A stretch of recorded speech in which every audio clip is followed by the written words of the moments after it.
ಪ್ರೀತಿಯ ಸ್ನೇಹಿತರೆ, ಪ್ರೀತಿ, ಪ್ರಣಯ, ಕುಟುಂಬ, ಅಮ್ಮ, ನೆನಪು, ಶರಾಬು, ಸೌಂದರ್ಯ, ಸಿನಿಮಾ, ಸಾಹಿತ್ಯ, ಹೀಗೆ ಕಣ್ಣಿಗೆ ಕಂಡ ಪ್ರತಿಯೊಂದರ ಬಗ್ಗೆಯೂ ನನ್ನದೇ ಆದ ಶ್ರದ್ಧೆಯಿಂದ ಬರೆಯುವ, ಮಾತನಾಡುವ ನಾನು ಪತ್ರಕರ್ತ, ಕಥೆಗಾರ, ಕಾದಂಬರಿಕಾರ ಅಂತೆಲ್ಲ ಅನ್ನಿಸಿಕೊಂಡ ಅತ್ಯಂತ ಸಾಮಾನ್ಯ ಮನುಷ್ಯ. ಹೆಸರು ರವಿ ಬೆಳಗೆರೆ. ನೋಡೋಕ್ ಹಾಗೆ ಕಾಣದೇ ಇದ್ರೂ ಕಳೆದ ಬಾರಿ ಬಂದಿದ್ದ ಮಾರ್ಚ್ 15ನೇ ತಾರೀಕು ಹೆಗಲ ಮೇಲೆ ಕೈ ಇಟ್ಟು ಹೇಳಿತ್ತು, ಗುರು ನಿಂಗೀಗ 53 ವರ್ಷ. ಅದಕ್ಕೆ ನಾನು ಹೆಮ್ಮೆಯಿಂದ ಹೇಳಿದೆ, ಇರ್ಲಿ ಹೋಗು, ನಾನಾಗಲೇ 63 ಪುಸ್ತಕ ಬರೆದಿದ್ದೀನಿ, 6,500 ಮಕ್ಕಳು ಓದೋ ಪ್ರಾರ್ಥನಾ ಸ್ಕೂಲ್ ಕಟ್ಟಿದ್ದೀನಿ, Pakistan, Afghanistan, Kazakhstan, Kyrgyzstan, Uganda, Congo, Kenya, Tanzania, Dubai, Italy, France, Germany, Switzerland ಮುಂತಾದ ದೇಶಗಳನ್ನು ನೋಡಿದ್ದೀನಿ. ಆಫೀಸ್ನಲ್ಲಿ, ಮನೆಯಲ್ಲಿ, ಕೈಯಲ್ಲಿ, ಹೆಗಲ ಚೀಲದಲ್ಲಿ ಸದಾ ಪುಸ್ತಕ ಇಟ್ಕೊಂಡಿರೋ, ದಿನಕ್ಕೆ 18 ಗಂಟೆ ಕೆಲಸ ಮಾಡೋ, ಎಲ್ಲ ಮಾಡಿಯೂ ಖುಷಿಯಾಗಿರೋ, ತುಂಬಾ ಹೊತ್ತು ಮಕ್ಕಳೊಂದಿಗೆ ಆಟವಾಡಿ ಸಂತೋಷವಾಗಿರೋ ಶ್ರೀಮಂತ ನಾನು. ಇಂಥದ್ದೊಂದು ಅಗಾಧ ಶ್ರೀಮಂತಿಕೆಗೆ ಕಾರಣವಾಗಿರುವ ನನ್ನ ಜೀವನದ ಏಕೈಕ ವಸ್ತು, ಕಂಡು ಕಾಣದೆ ಸಿಕ್ಕಂತೆ ಮಾಡಿ ತಪ್ಪಿಸಿಕೊಳ್ಳುವ, ಒಮ್ಮೆ ನಿಜಕ್ಕೂ ಸಿಕ್ಕು ಮನಸ್ಸು ಮುದಗೊಳಿಸುವ ಆ ಸುಂದರ ಮರೀಚಿಕೆ, ಅದರ ಹೆಸರು ಕನಸು. ನೀವೀಗ ಕೇಳ್ತಿರೋ ಸುಮಾರು 60 ನಿಮಿಷಗಳ ಧ್ವನಿ ಮುದ್ರಿಕೆಯ ಹೆಸರು ಕನಸೆ.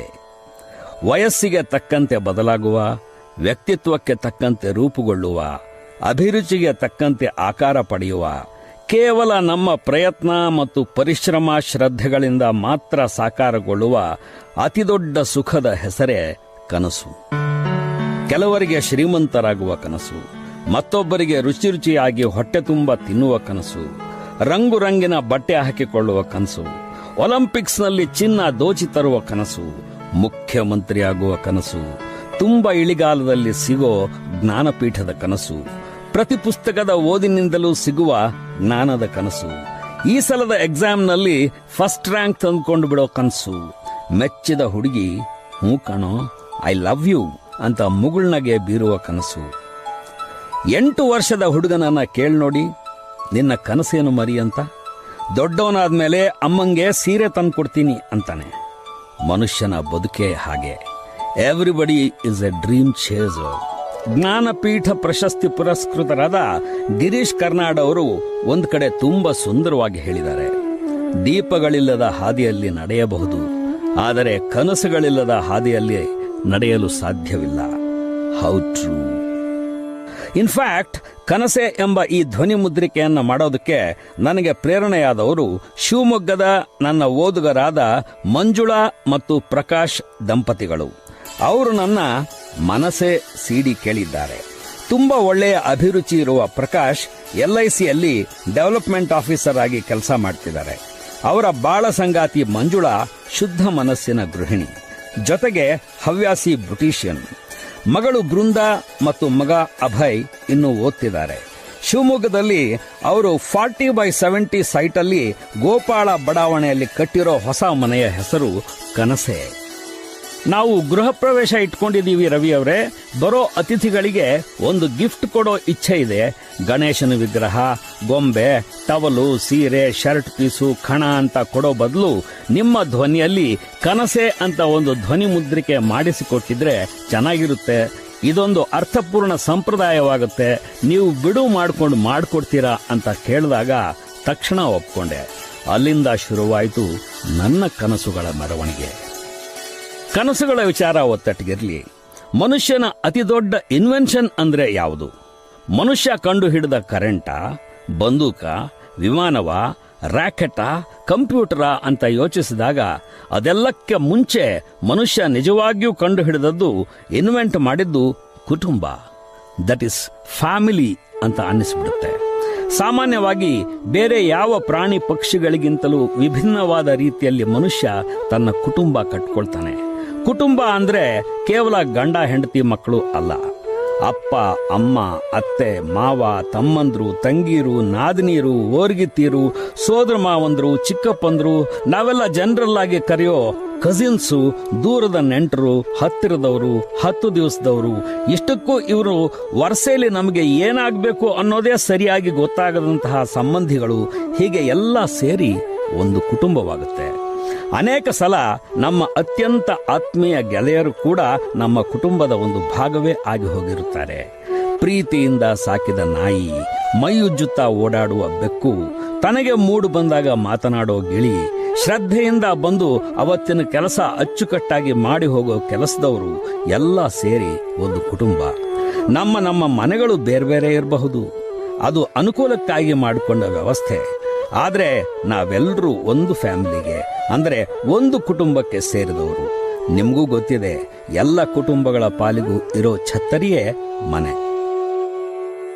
ಮನೆಯ ವಿಚಾರಕ್ಕೆ ಬಂದರೆ ನಾನು ಭಯಂಕರ ಡ್ರೀಮಿಯನಲ್ಲ.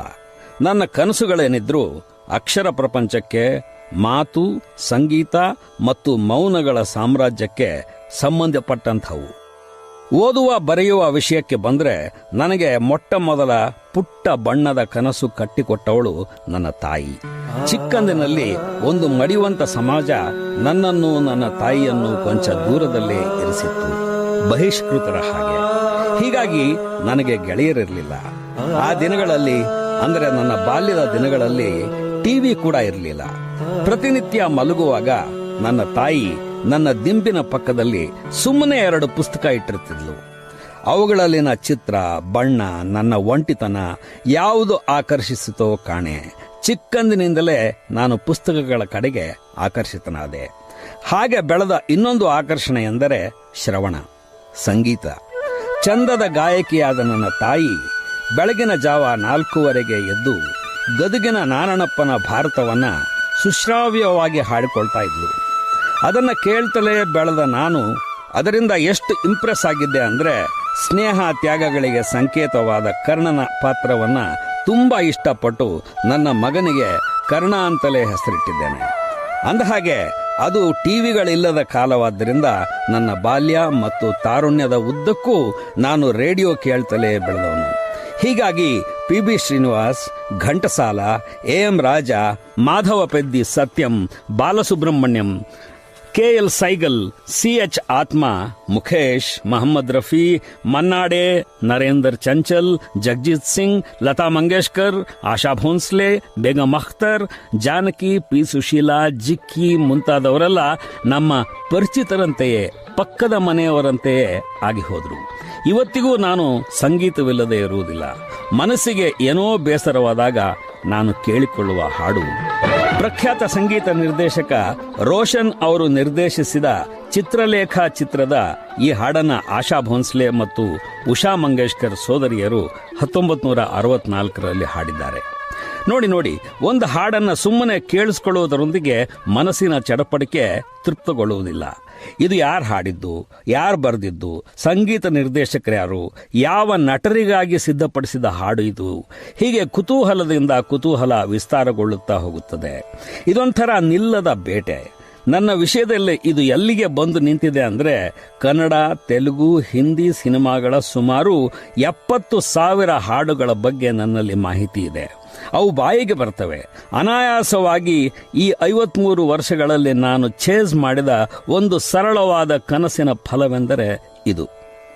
ನನ್ನ ಪ್ರಕಾರ ಆರೋಗ್ಯಕರವಾದ ಯಾವ ಕನಸು ತನ್ನಷ್ಟಕ್ಕೆ ತಾನು ನನಸಾಗಿ ಅಲ್ಲಿಗೆ ನಿಲ್ಲುವುದಿಲ್ಲ. ಅದು ಇನ್ನೊಂದು ಕನಸಿನತ್ತ ನಿಮ್ಮನ್ನು ಓಡಿಸುತ್ತದೆ, ಬೆನ್ನತ್ತುವಂತೆ ಮಾಡುತ್ತದೆ. ಮೈ ಡಿಯರ್ ಫ್ರೆಂಡ್ಸ್, ನೆನಪಿರಲಿ, ನಾವು ಕನಸುಗಳನ್ನು ಬೆನ್ನತ್ತುವುದನ್ನು ನಿಲ್ಲಿಸಿದ ದಿನ ಅಲ್ಲಿಗೆ ಮುದುಕರಾಗಿ ಹೋಗ್ತೇವೆ. Please keep chasing the dreams. ಒಂದು ವಿಷಯ ಹೇಳಿದ್ರೆ ನೀವು ಅದನ್ನು ಸ್ವಪ್ರತಿಷ್ಠೆ ಅಂದ್ಕೋಬೇಡಿ. ನಾನು ಕಟ್ಟಿರುವ ಪ್ರಾರ್ಥನಾ ಶಾಲೆಯಲ್ಲಿ ಇವತ್ತು 6,500 ಮಕ್ಕಳು ಓದ್ತಾ ಇದ್ದಾರೆ. ಶಾಲೆ ಆರಂಭವಾದಾಗಿನಿಂದ ಇವತ್ತಿನ ತನಕ ಒಂದೇ ಒಂದು ವರ್ಷ ಕೂಡ ತಪ್ಪದ ಹಾಗೆ SLCಲಿ 100ಕ್ಕೆ 100% ರಿಸಲ್ಟ್ ತರ್ತಾ ಇದ್ದಾರೆ. ಆದರೆ ನಿಮಗೆ ಗೊತ್ತಿರಲಿ, ನಾನು SLC 2 ಸಲ ಪಾಸ್ ಆದವನು. ಕೆಲವು ವರ್ಷಗಳ ಹಿಂದೆ 8ನೇ ಕ್ಲಾಸ್ ಪಾಸ್ ಮಾಡಿದವರಿಗೆ TCH ಅಂದರೆ ಟೀಚರ್ಸ್ ಟ್ರೈನಿಂಗಿಗೆ ಪ್ರವೇಶ ಕೊಡಲಾಗ್ತಾ ಇತ್ತು. ಹಾಗೆ TCH ಮಾಡಿ ಶಿಕ್ಷಕಿಯಾದವಳು ನನ್ನ ತಾಯಿ. ಮುಂದೆ ಶಿಕ್ಷಕರು SLC ಮಾಡಿಕೊಂಡ್ರೆ 15 ರೂಪಾಯಿ ಸಂಬಳ ಜಾಸ್ತಿ ಮಾಡ್ತೀವಿ ಅಂದಿತ್ತು ಸರ್ಕಾರ. ಸರಿ, ನನ್ನ ಅಮ್ಮ SLC ಪರೀಕ್ಷೆಗೆ ಕಟ್ಟಿದ್ಲು.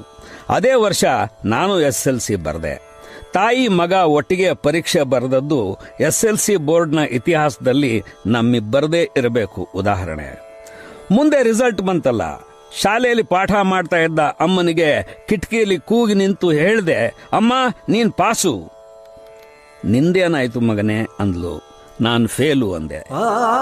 ಆಕೆಯ ಕಣ್ಣು ನೀರಾಡಿದವು. ಆದರೆ ದುಃಖ ತೋರಗೊಡದೆ ಹತ್ತಿರಕ್ಕೆ ಕರೆದು 2 ರೂಪಾಯಿ ಕೊಟ್ಟು ಸಿನಿಮಾಕ್ಕೆ ಹೋಗ್ಬಾ ಮಗು.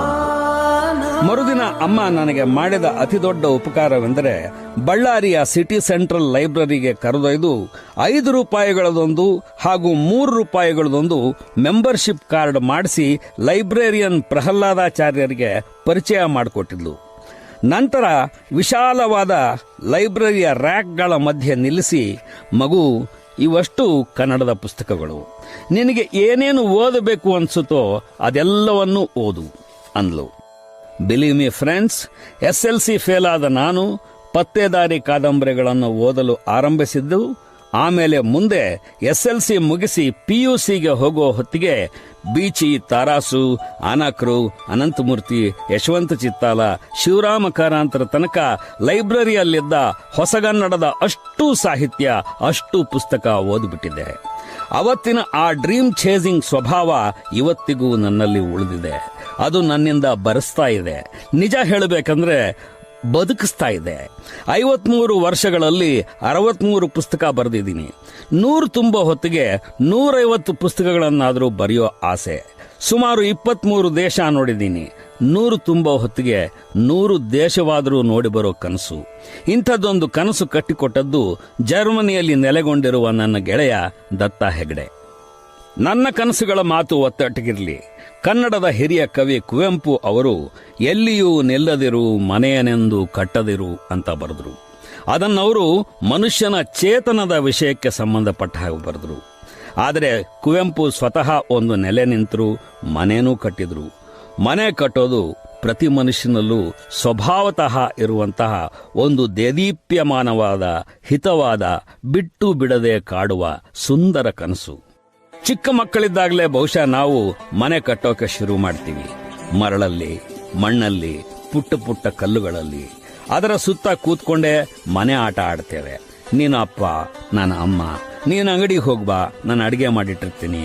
ಈ ಪುಟ್ಟ ಹಿತ್ತಾಳೆಯ ಪಾತ್ರೆ, ಬಣ್ಣ ಕಳೆದುಕೊಂಡ ಗೊಂಬೆ, ಅದಕ್ಕೊಂದು ತೊಟ್ಲು, ಅದೆಲ್ಲ ಹಿರಿಯರ ಇಮಿಟೇಷನ್ ಅಂತ ಅಂದ್ಕೊಂಡ್ರೂ it's the beginning of a dream.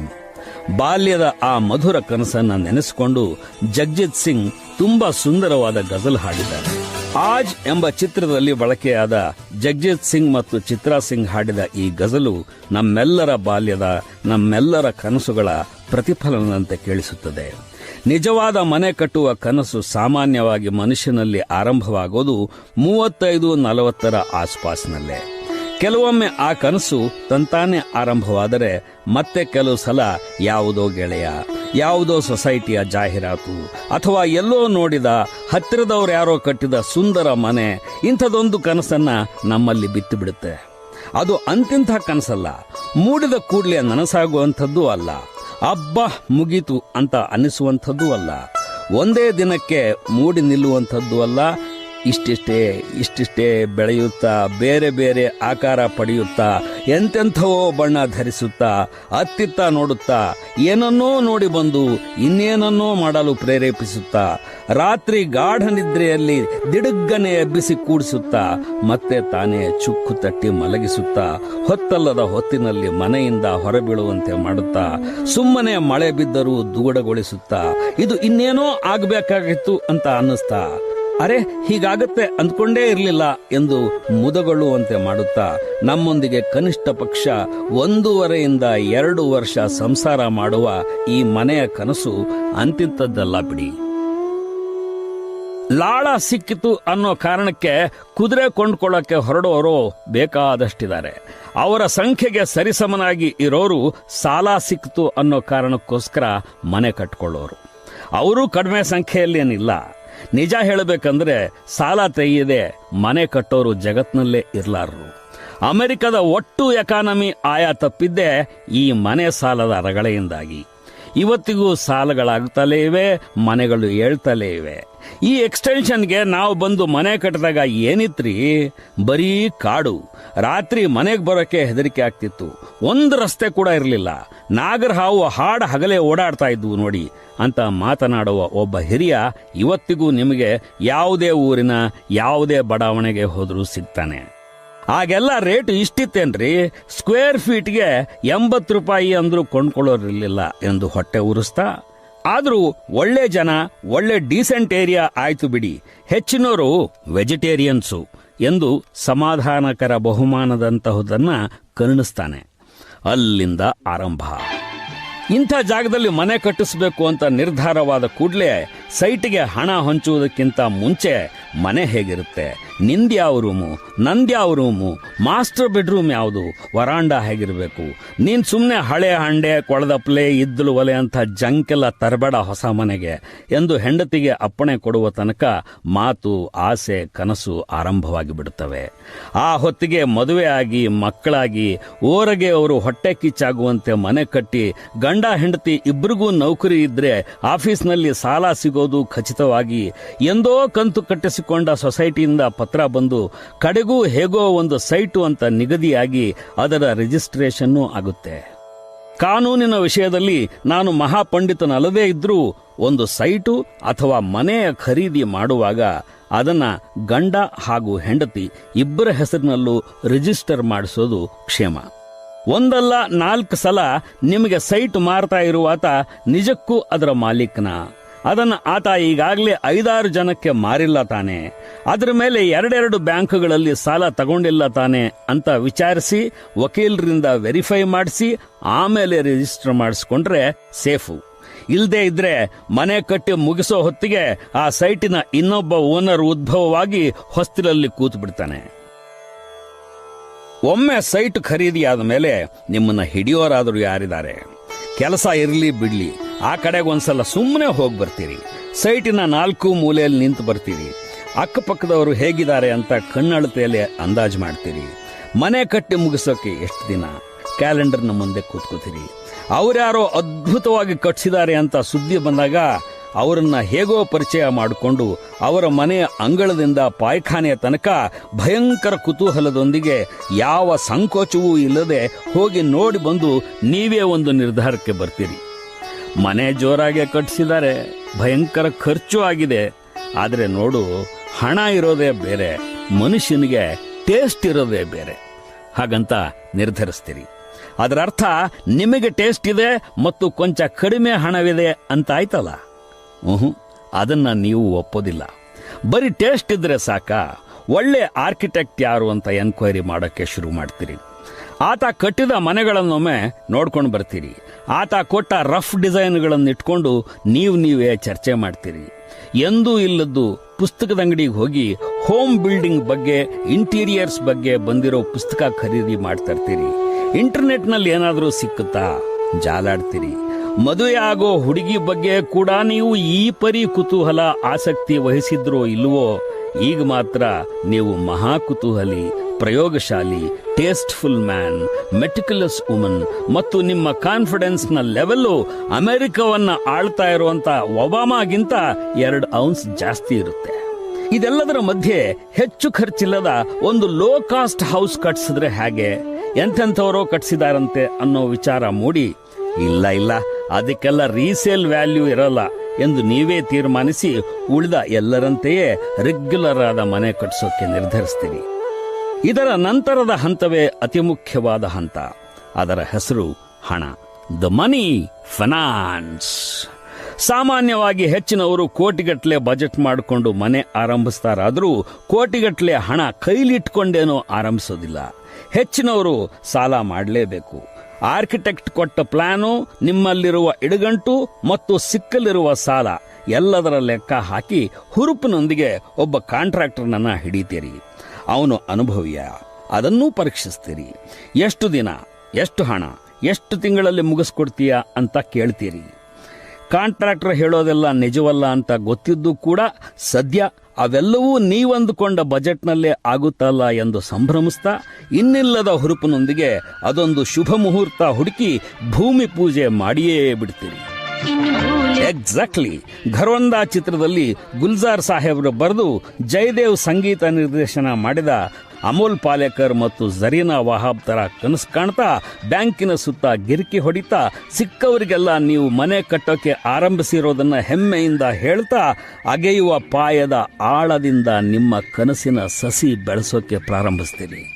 ಪಾಯ ಮುಗಿದು ಎದೆ ಎತ್ತರದ ಗೋಡೆಗಳೆದ್ದು ಯಾವ್ಯಾವುದು ಎಲ್ಲೆಲ್ಲಿ ಅಂತ ನಿರ್ಧರಿಸಿದ್ದಾದ ಮೇಲೆ ನಾವೆಲ್ಲ ಮಾಡುವ ಏಕೈಕ ಮತ್ತು ಅಕ್ಷಮ್ಯವಾದ ಅಪರಾಧವೆಂದರೆ ಕಟ್ಟಿಸ್ತಾ ಇರೋ ಮನೆಗೆ ಈಗಾಗಲೇ ಮನೆ ಕಟ್ಟಿಸಿ ಅನುಭವಿಯಾಗಿರುವ ಅಥವಾ ಹಾಗಂತ ತಾನೇ ಅಂದುಕೊಂಡಿರುವ ಸ್ನೇಹಿತನೊಬ್ಬನನ್ನ ಕರೆದೊಯ್ತೀವಿ. ಅಲ್ಲಿಂದ ಶುರುವಾಗೋದೇ ನಿಜವಾದ ಪ್ರಾಣಿ ಹಿಂಸೆ. ಮುಂಚೆನೆ ನನಗೊಂದು ಮಾತು ಹೇಳಬಾರ್ದಾಗಿತ್ತ ಮಾರಾಯ. ಈ ಕಾಂಟ್ರಾಕ್ಟರ್ ದೊಡ್ಡ ಕಳ್ಳ, ಹೇಳಿದ ಟೈಮ್ಗೆ ಬಜೆಟ್ಗೆ ನಮ್ಮಪ್ಪ ನಾನೇ ಮುಗಿಸ್ಕೊಟ್ರೆ ಕೇಳು ಅಂತಾನೆ. ಕಾಂಟ್ರಾಕ್ಟರ್ ಮೇಲೆ ಅನುಮಾನ ಆರಂಭ. ಅಷ್ಟೇ ಆದ್ರೆ ಸರಿ, ನೀನು ಕಟ್ಟಿಗೆ ಎಲ್ಲಿಂದ ತರಿಸ್ದೆ ಹೇಳು? ನಂಗೆ ಫಾರೆಸ್ಟ್ ಡಿಪಾರ್ಟ್ಮೆಂಟ್ನವ್ರು ಚೆನ್ನಾಗಿ ಗೊತ್ತಿತ್ತು ಕಣಯ್ಯ. ಈಗೆಲ್ಲ ದಾಂಡೇಲಿ ಟೀಕು ನಾವು ಅಂದ್ಕೊಂಡಷ್ಟು ಕಷ್ಟ ಅಲ್ಲ. ಬರ್ಮಾ ಟೀಕು ಅದೆಂಥ ಅದ್ಭುತವಾಗಿರುತ್ತೆ ಗೊತ್ತಾ? ಕಟ್ಟಿಸ್ತೀಯಾ, ಜೀವನದಲ್ಲೇ 100 ಮನೆ ಕಟ್ಸಕ್ಕಾಗತ್ತಾ? ಇನ್ನೊಂದು ಫ್ಲೋರ್ ಹಾಕ್ಸ್ಬಿಡು. ಮನುಷ್ಯ ದೊಡ್ಡವನಾಗ್ತಾನೆಯೇ ಹೊರತು ಚಿಕ್ಕವನಾಗಲ್ಲ. ಫ್ಯಾಮಿಲಿ ದೊಡ್ಡದಾಗುತ್ತೆ. ನನ್ನ ಮಾತು ಕೇಳು, ಈ ಗೋಡೆ ಒಡಿಸಿ ಇವೆರಡೂ ರೂಮ್ ಸೇರಿಸಿ ಒಂದು ದೊಡ್ಡ ರೂಮ್ ಮಾಡು. ಮೇಲಿನ ಫ್ಲೋರ್ಗೆ ಒಂದು ಸಪರೇಟ್ ಎಂಟ್ರೆನ್ಸ್ ಕೊಡು. ನಾಳೆ ಅನುವು ಆಪತ್ತು ಅಂತ ಬಂದ್ರೆ ಬಾಡಿಗೆ ಕೊಡಬಹುದು. ಯಾರಾದರೂ ಒಳ್ಳೆ ವೆಜಿಟೇರಿಯನ್ಸ್ನ ನೋಡಿ ಬಾಡಿಗೆ ಕೊಡಬೇಕು. ಮೊದಲನೇ ಫ್ಲೋರ್ನಲ್ಲಿ ಒಂದು ಲಾನ್ ಮಾಡು. ಅದರಿಂದ ಸೀಪೇಜ್ ಆಗಿ ನೀರು ಸೋರಬಾರದು ಅಂತ ಒಂದು ಕೆಮಿಕಲ್ ಸಿಗುತ್ತೆ. ನಾನ್ ತರಿಸ್ಕೊಡ್ತೀನಿ, ಕಾಂಟ್ರಾಕ್ಟರ್ಗೆ ಹೇಳಕ್ ಹೋಗ್ಬೇಡ, 1ಕ್ಕೆ 2 ಚಾರ್ಜ್ ಮಾಡ್ತಾನೆ ಎಂದು ಪುಂಖಾನುಪುಂಖವಾಗಿ ಸಲಹೆ ಕೊಡೋಕೆ ಆರಂಭಿಸೋ ಗೆಳೆಯ ಅಲಿಯಾಸ್ ಅನುಭವಿ ನಿಂತ ನಿಲುವಿನಲ್ಲೇ ನಿಮ್ಮ ತಲೆ ಕೆಡಿಸಿ ಅಂದುಕೊಂಡ ಬಜೆಟ್ಗಿಂತ 1.5 ಪಟ್ಟು ಜಾಸ್ತಿ ಮಾಡಿ ನಿಮ್ಮ ಬಗ್ಗೆ ಕರುಣೆಯಿಂದ ಒಂದು ಉಪಕಾರವನ್ನು ಪುಗಸಟ್ಟೆ ಮಾಡಿದವನಂತೆ ಮನೆಗೆ ಬಂದು ಕಾಫಿ ಕುಡಿದು ಹೋಗ್ಬಿಡ್ತಾನೆ. ಜಗತ್ತಿನಲ್ಲಿ ನಿಜಕ್ಕೂ ಬೇಕಾದಾಗ ಸಿಕ್ಕದೆ ಹೋಗೋದು ಸಹಾಯ, ಬೇಡವೆಂದರೂ ಸಹ ಧಾರಾಳವಾಗಿ ಸಿಗೋದು ಸಲಹೆ. 10 ಜನ ಗೆಳೆಯರನ್ನ ಕರೆದೊಯ್ದು ತೋರಿಸಿ 10 ಸಲಹೆ ಕೊಡ್ತಾರೆ. ಆದರೆ ಬಜೆಟ್ ಮುಗಿದು ಕೈ ಕಚ್ಚೋಕೆ ಆರಂಭವಾದಾಗ 10 ಜನಕ್ಕೆ ಫೋನ್ ಮಾಡಿ ನೋಡಿ, ಸಲಹೆ ನೀಡಿದಷ್ಟೇ ಶಾಣ್ಯಾತನದ ಮಾತುಗಳನ್ನಾಡಿ ಕೊಡೋಕೆ ಸಾಧ್ಯವಿಲ್ಲ ಅಂತಾರೆ 9 ಜನ. ಆದರೆ ಒಬ್ಬ ಮಾತ್ರ ಎಸ್, ಎಷ್ಟು ಬೇಕು ಅನ್ನುತ್ತಾನೆ. ಆ ಕ್ಷಣಕ್ಕೆ ನೀವು ಆನಂದ ತುಂದಿಲರಾಗುತ್ತೀರಿ. ಅವನೇ ನಿಜವಾದ ಗೆಳೆಯ, ಫ್ರೆಂಡ್ ಇನ್ ನೀಡ್ ಅಂದುಕೊಳ್ಳುತ್ತೀರಿ. ಆದರೆ ಅವನು ಸೂಚಿಸುವ ಬಡ್ಡಿ, ಅವತ್ತಿನ ಪರಿಸ್ಥಿತಿಯಲ್ಲಿ ಮನೆ ಮುಗಿದ್ರೆ ಸಾಕು ಅಂತ ಚಡಪಡಿಸ್ತಾ ಇರೋ ನಿಮಗೆ ಅತ್ಯಂತ ಅಪಾಯಕಾರಿಯಾದ ಒಂದು ಡೆಟ್ ಟ್ರ್ಯಾಪ್ ನೊಳಕ್ಕೆ ಸಿಕ್ ಬೀಳ್ತಾ ಇದ್ದೀವಿ ಅನ್ನೋದು ಗೊತ್ತಾಗೋದೇ ಇಲ್ಲ. ಡೆಟ್ ಟ್ರ್ಯಾಪ್ ಅನ್ನಲ್ಲ, ಅದಕ್ಕೆ ಕನ್ನಡದಲ್ಲಿ ಸಾಲದ ಸುಳಿ ಅಂತಾರೆ. ನಾನು ಸರ್ವನಾಶದ ಚಕ್ರತೀರ್ಥ ಅಂತೇನೆ. Please be careful about that. ಮನೆಗಾಗಿ ಸಾಲ ಮಾಡೋದು ಬೇರೆ. 20 ವರ್ಷದ ಸರ್ವಿಸ್ ಆಗಿರುವಾಗ ನೀವು ಮಾಡಿದ ಸಾಲ ಕಂತಾಗಿ ಅನೇಕ ಸಲ ನಿಮಗೆ ಗೊತ್ತು ಆಗದಂತೆ, ಕೈಯು ಕಚ್ಚಿದಂತೆ ಸಂಬಳದಲ್ಲಿ ಡಿಡಕ್ಟ್ ಆಗ್ತಾ ಹೋಗಿ ರಿಟೈರ್ಮೆಂಟ್ ಹೊತ್ತಿಗೆ ನೀವು ನಿರಾಳವಾಗಿ ಬಿಡ್ತೀರಿ. ಚಿಕ್ಕ ಪುಟ್ಟ ಕೈಗಡಗಳನ್ನ ಹೇಗೋ ತೀರಿಸ್ಕೋತೀರಿ. ಆದ್ರೆ ಹೆಂಡತಿಯ ಒಡವೆ ಒತ್ತಿಟ್ಟು ಸಾಲ ತಂದೆ 5% 8%ಗೆ ಬಡ್ಡಿಗೆ ತಂದೆ ಅಂತ ಹೊರಟ್ರೋ ಮುಗೀತು. ಈ ಸಾಲದ ಬಡ್ಡಿ ಕಟ್ಲಿಕ್ಕೋಸ್ಕರ ಮತ್ತೊಂದು ಸಾಲ ಮಾಡಬೇಕಾಗುತ್ತೆ. ಕಡೆಗೆ ಲೆಕ್ಕ ಹಾಕಿದ್ರೆ ಈ ಪರಿಯ ಸಾಲ ಆಯ್ತಾದ್ರೂ ಹೇಗೆ, ಇದನ್ನು ತೀರ್ಸೋದಾದ್ರೂ ಯಾವತ್ತಿಗೆ, ಈ ಪರಿ ಬಡ್ಡಿ ತರೋದೆಲ್ಲಿಂದ? ಮಾಡಿದ ಸಾಲಕ್ಕಿಂತ ಕೊಟ್ಟ ಬಡ್ಡಿನೇ ಹೆಚ್ಚಾಯ್ತಲ್ಲ, ಇದೆಂಥ ಕೆಲಸ ಮಾಡಿಕೊಂಡೆ ಎನ್ನುವಂಥ ಯಾವ ಪ್ರಶ್ನೆಗಳಿಗೂ ಕೂಡ ನಿಮಗೆ ಉತ್ತರ ಸಿಗೋದಿಲ್ಲ. ಈ ಚಕ್ರ ಸುಳಿಗೆ ಸಿಕ್ಕವರಿಗೆ ಪರಿಹಾರವೂ ಇರೋದಿಲ್ಲ. ಅನೇಕ ಸಲ ನಮ್ಮ ವ್ಯಸನಗಳಿಂದಾಗಿ ಸಾಲದ ಚಕ್ರ ಸುಳಿಗೆ ಸಿಲುಕ್ತೀವಿ. ನಿಮಗೆ ಗೊತ್ತಿರಲಿ, ಯೋಗ್ಯತೆ ಮತ್ತು ತಾಕತ್ತು ಮೀರಿ ಮನೆ ಕಟ್ಟೋಕೆ ಹೊರಟು ಬಿಡೋದು ಕೂಡ ಒಂದು ವ್ಯಸನವೇ. ಅಂಥದ್ದೇ ಇನ್ನೊಂದು ವ್ಯಸನವೆಂದರೆ ವಾಸ್ತು.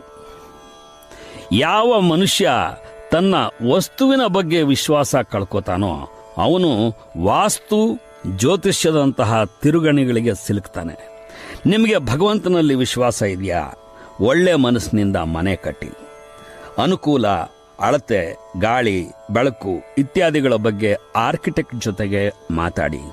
ಇಷ್ಟಾಗಿ ನಿಮಗೆ ವಿಶ್ವಾಸವಿದೆ ಅನ್ನೋದಾದ್ರೆ ವೈಜ್ಞಾನಿಕವಾಗಿ ವಾಸ್ತುಶಾಸ್ತ್ರ ಅಧ್ಯಯನ ಮಾಡಿದವರನ್ನ ಒಂದ್ಸಲ ಕಂಡು ಸಲಹೆ ಪಡೀರಿ. ಆದರೆ ಅರ್ಧ ಮುಕ್ಕಾಲು ಕಟ್ಟಿದ ಮೇಲೆ ನೀವು ವಾಸ್ತು ಪಿತಾಮಹರನ್ನ ಕರೆದೊಯ್ದು ನಿಲ್ಲಿಸಿದ್ರೋ ಮನೆಯ ಪಾಯ ಕೂಡ ಬದಲಾಯಿಸ್ಬಿಡ್ತಾರೆ. ಆ ತಪ್ಪು ಯಾವತ್ತಿಗೂ ಮಾಡಬೇಡಿ. ಅರ್ಧ ಮನೆ ಕಟ್ಟಿದ ನನ್ನ ಗೆಳೆಯನೊಬ್ಬನಿಗೆ ನಾನಾ ಕಾರಣಗಳಿಗೋಸ್ಕರ ತನ್ನ ವ್ಯಾಪಾರದಲ್ಲಿ ತೊಂದರೆ ಆಯಿತು. ಹಣದ ಅಡಚಣೆ ಬಂತು. ಅದರಲ್ಲಿ ಹೆಚ್ಚಿನ ಅಡಚಣೆ ಬಂದದ್ದು ಮನೆಯ ಪ್ಲಾನ್ ಬದಲಿಸಿ ವಿಸ್ತರಿಸ್ತಾ ಹೋದದ್ರಿಂದಲೇ. ಅವನು ಕಡೆಗೆ ವಾಸ್ತು ತಜ್ಞನೊಬ್ಬನನ್ನ ಹಿಡ್ಕೊಂಡು ಬಂದ. ಅರೆ, ದೇವ್ ಮೂಲೆಯಲ್ಲಿ ನೀವು ಡೈನಿಂಗ್ ರೂಮ್ ಬಾಗಿಲಿಟ್ಬಿಟ್ಟಿದ್ದೀರಲ್ಲ, ಬಚ್ಚಲು ಈ ಜಾಗದಲ್ಲಿ ಇರಬಾರ್ದಾಗಿತ್ತಲ್ಲ, ಅಸಲು ಎಂಟ್ರೆನ್ಸೇ ಈ ದಿಕ್ಕಿಗೆ ಇರಬಾರ್ದಾಗಿತ್ತು ಅಂತ ತಲೆ ತಿಂದವನು ಕಡೆಗೆ ಇಡೀ ಮನೆ ಕೆಡವಿಸಿ ಆ ಕಾರಣಕ್ಕೋಸ್ಕರವೇ ನನ್ನ ಗೆಳೆಯ ಕಟ್ಟಿಸಿದ್ದ ಮನೆ ಮಾರಿ ವ್ಯಾಪಾರವನ್ನೂ ನಿಲ್ಲಿಸಿ ಈಗ ಚಿಕ್ಕದೊಂದು ನೌಕರಿ ಮಾಡ್ತಾ ಅದೇ ಬಾಡಿಗೆ ಮನಲಿದ್ದಾನೆ. ನಾನು ಹೇಳೋದಿಷ್ಟೇ, ಕನಸು ಕಾಣೋದು ತಪ್ಪಲ್ಲ. ಅದಕ್ಕಾಗಿ ಶ್ರಮಿಸೋದು, ಸಲಹೆ ಪಡೆಯೋದು, ವಿಚಾರಣೆ ಮಾಡೋದು ಇದ್ಯಾವುದೂ ತಪ್ಪಲ್ಲ. ಆದರೆ ಫ್ರೆಂಡ್ಸ್, ನಿಮ್ಮ ಕನಸು ಕೇವಲ ನಿಮ್ಮ ಕಣ್ಣಿನಲ್ಲಿ ಹುಟ್ಟಿ ನಿಮ್ಮ ಮನಸ್ಸಿನಲ್ಲಿ ಬೆಳೀಬೇಕು. ಅದಕ್ಕೊಂದು ಆರೋಗ್ಯಕರ ಮಿತಿ ಇರಬೇಕು. ಅದರ ಒಟ್ಟು ಪರಿಣಾಮ ಏನಾಗಲಿದೆ ಅಂತ ನಿಮಗೆ ಗೊತ್ತಿರಬೇಕು. ಯಾರನ್ನೋ ನಂಬಿ ಹೇಗೋ ಆಗುತ್ತೆ ಬಿಡು ಅಂದ್ಕೊಂಡು ಹುಂಬು ಧೈರ್ಯ ಮಾಡಿ ನೆಗೆಟಿವ್ ಆದ ಮಾರ್ಗಗಳಲ್ಲಾದರೂ ದುಡಿದು ಈ ಕನಸು ನನಸಾಗಿಸ್ಕೊಳ್ತೇನೆ ಅಂತ ಯಾವತ್ತಿಗೂ ಹೊರಡಬೇಡಿ. ಕನಸು ನನಸಾಗಿಸಿಕೊಳ್ಳೋದು ಮುಖ್ಯ, ಆದರೆ ಬದುಕಿನಲ್ಲಿ ಅದೊಂದೇ ಮುಖ್ಯ ಅಲ್ಲ. ಈ ಮಾತನ್ನ ನಾನು ಸುಮ್ಮನೆ ಹೇಳ್ತಾ ಇಲ್ಲ. ನನ್ನ ತಾಯಿ ಚಿಕ್ಕ ಸಂಬಳದ ಟೀಚರ್, ಮೇಲಾಗಿ ವಿಧವೆ, ವಿಪರೀತ ಆತ್ಮಾಭಿಮಾನಿ, ಸ್ವಂತಕ್ಕೊಂದು ಮನೆ ಇರಲಿ ಅನ್ನೋ ಆಸೆಯಿಂದ ಒಂದು ಮನೆ ಕಟ್ಟಿಸಿದ್ಲು. ಅದಕ್ಕೆ ಸಾಲ ಮಾಡಿದ್ಲು. ಸಾಲ ತೀರ್ಸೋಕೆ ಸಹಾಯ ಆಗಲಿ ಅಂತ ಇನ್ನೊಂದು ಚಿಕ್ಕ ಮನೆ ಬಾಡಿಗೆ ಕಟ್ಲು. ಆದರೆ ಮಾಡಿದ ಎರಡೂ ಸಾಲ ತೀರ್ಸೋಕೆ ತನ್ನ ಮಧ್ಯ ವಯಸ್ಸಿನಲ್ಲಿ ಆರೋಗ್ಯವನ್ನೂ ಲೆಕ್ಕಿಸದೆ ಎರಡೆರಡು ಶಾಲೆಗಳಲ್ಲಿ ಕೆಲಸ ಮಾಡಿ, ಟ್ಯೂಷನ್ ಹೇಳಿ, ಬಿಡುವಿಲ್ಲದೆ ದುಡಿದು ಕೇವಲ 50 ವರ್ಷದವಳಿದ್ದಾಗ ಸಾಲದ ಟೆನ್ಷನ್ ಭರಿಸೋಕಾಗದೆ BP ತರಿಸ್ಕೊಂಡು ಅದೊಂದು ದಿನ ಪಾರ್ಶ್ವವಾಯುವಿಗೆ ತುತ್ತಾದಳು. ಎಂಥ ದುರ್ವಿಧಿ ನೋಡಿ. ಪಾರ್ಶ್ವವಾಯು ಹೊಡೆದ ನಂತರ ಕೂಡ 8 ವರ್ಷ ಆಕೆ ತನ್ನ ಸಾಲ ತೀರಿಸುವುದಕ್ಕೋಸ್ಕರ ದುಡಿಬೇಕಾಗಿ ಬಂತು. ಹೇಳಿದ್ನಲ್ಲ, ವಿಪರೀತ ಆತ್ಮಾಭಿಮಾನದ ಹೆಣ್ಣುಮಗಳು ಆಕೆ. ಅಷ್ಟೇ ಶಿಸ್ತು. ಪಾರ್ಶ್ವವಾಯುಗೆ ತುತ್ತಾದ ನಂತರವೂ 8 ವರ್ಷ ಕೆಲಸ ಮಾಡಿ ಸಾಲದ ಮೊತ್ತವನ್ನು ಪೈಸೆಗೆ ಪೈಸೆ ಚುಕ್ತಾ ಮಾಡಿ ಕಾಯಿಲೆ ಬಂದ ನಂತರ 18 ವರ್ಷ ಬದುಕಿದ್ದು ತಾನು ಕಟ್ಟಿದ ಆ ಮನೆಯಲ್ಲೇ ಒಂದು ಮುಂಜಾನೆ ತನ್ನ ಬದುಕಿಗೆ ವಿದಾಯ ಹೇಳಿದ್ಲು.